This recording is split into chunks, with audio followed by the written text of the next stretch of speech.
नमस्कार, मेरा नाम है अफीन हिंदुस्तानी और आप देख रहे हैं इनसाइड स्टोरी। इनसाइड स्टोरी में आज बात करूंगा बिहार के पूर्णिया से सांसद पप्पू यादव की। पप्पू यादव की मुश्किलें अब और ज्यादा बढ़ गई हैं। पप्पू यादव को जान से मारने की धमकी मिली है। पप्पू यादव ने लॉरेंस बिश्नोई गैंग को लेकर कुछ बयानबाजी की थी, ट्विटर पर कुछ लिखा था, उसके बाद में अब उसको धमकियां मिली हैं। बिहार के पूर्णिया से सांसद पप्पू यादव को जान से मारने की धमकी मिली।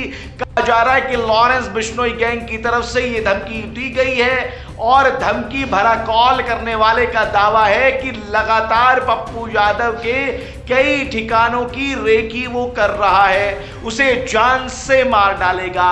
इतना ही नहीं, पप्पू यादव को सलमान खान मामले से अलग रहने की हिदायत दी गई है। पप्पू यादव ने इस मामले की जानकारी डीजीपी को दी है और कार्रवाई करने की बात कही है। साथ ही पप्पू यादव ने गृह मंत्रालय को चिट्ठी लिखकर कहा है कि मेरी या मेरे परिवार में से जब किसी की हत्या हो जाएगी तो तब क्या आप लोग जागेंगे। उस चिट्ठी को भी आपके सामने पढ़ूंगा। लेकिन सोशल मीडिया पर एक ऑडियो रिकॉर्डिंग बहुत तेजी से वायरल हो रही है। उस वायरल रिकॉर्डिंग में दावा किया जा रहा है कि पप्पू यादव की जो बातचीत धमकी भरे कॉल वाले व्यक्ति से हुई है, ये वही ऑडियो है, सोशल मीडिया पर अभी वायरल हुई है, वो मैं आपको सुना रहा हूं। हालांकि इस ऑडियो में जो बयान पप्पू यादव ने दिया है रेकी का, जान से मारने का, वो तमाम चीजें हैं, पहले सुन लीजिए, उसके बाद में थोड़ी आगे बात करूंगा। पप्पू यादव से बात हो रही है किसी और से? नमस्ते जी, कैसे हैं बताइए। मैं पीए हूँ साहब का। पीए हैं साहब का? जी पप्पू यादव जी एमपी साहब के। बताइए ना, बताइए मालिक। हाँ बताइए क्या आदेश है। आदेश तो कुछ नहीं है जी। आदेश इतनी है कि गलत कमेंट या कहीं किसी के खिलाफ बोलना सोच समझ के बोलना चाहिए। भैया किसी के खिलाफ, क्या कह रहे हैं?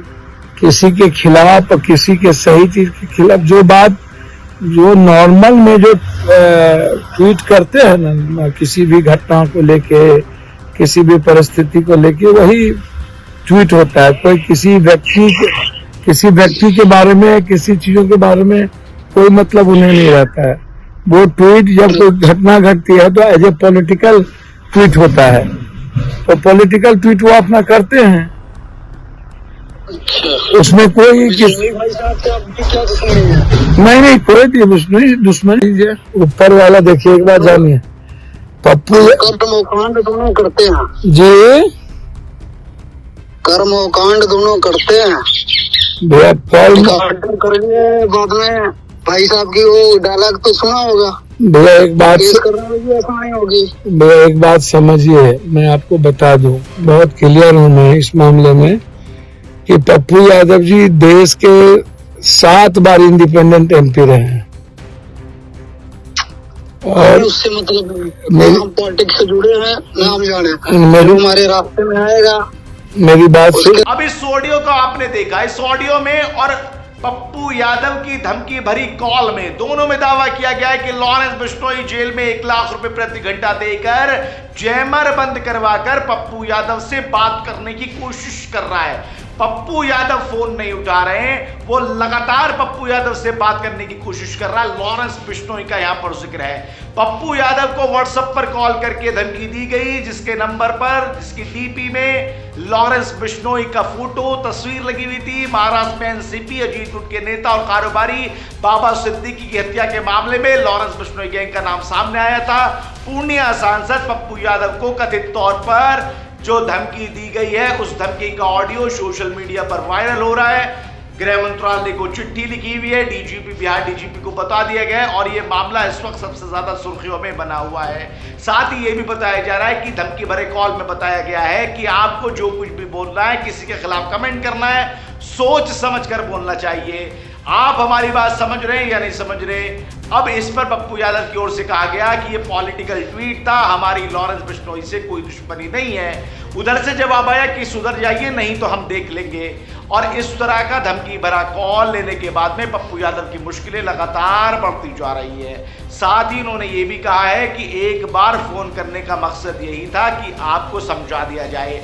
सुधर जाओ, नहीं तो आगे हम देख लेंगे।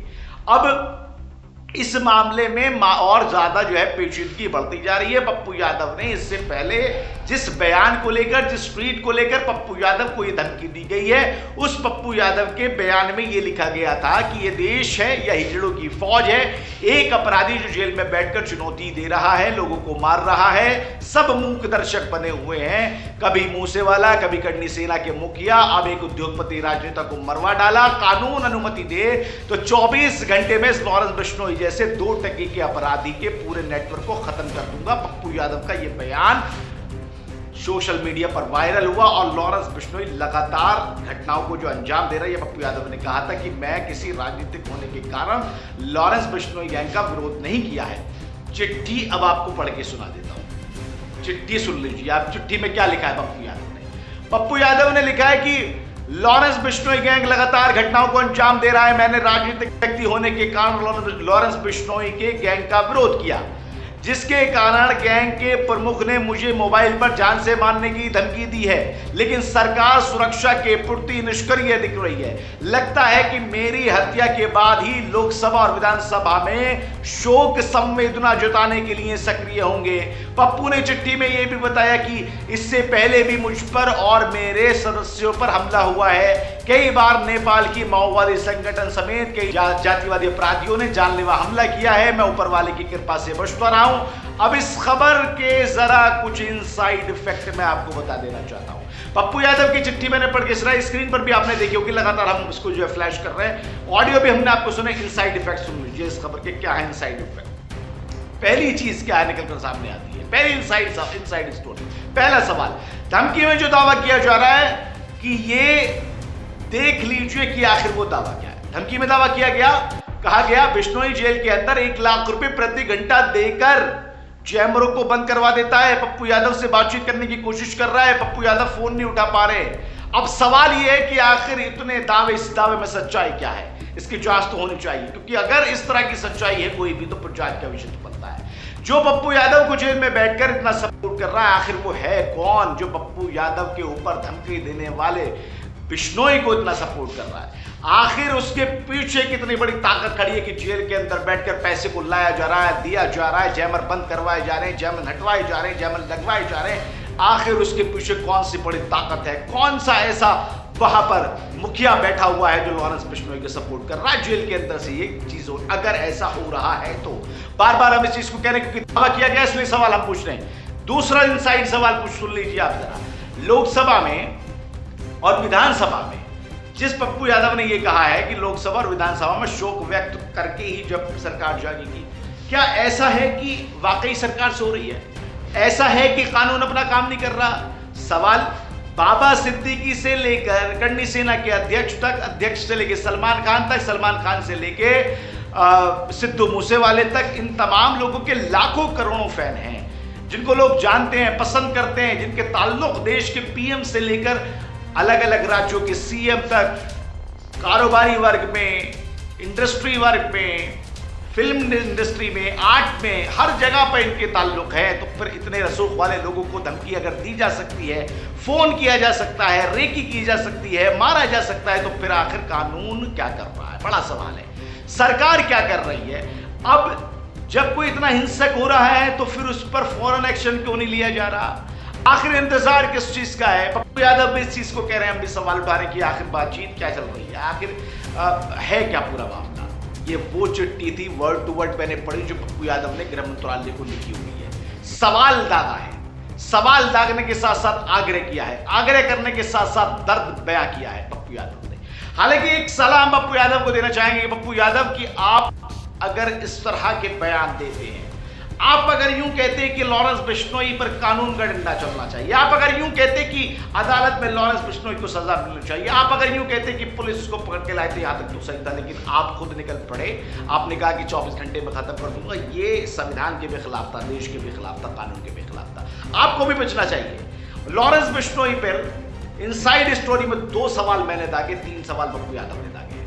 अब इसमें कितनी सच्चाई है ये देखने वाली बात होगी, जांच का विषय है। फिलहाल इनसाइड स्टोरी में मेरे साथ नहीं देश और दुनिया की तमाम बड़ी खबरों के लिए लगातार आप जुड़े रहिए। नाउ नोटा के साथ में फिलहाल दीजिए इजाजत। नमस्कार।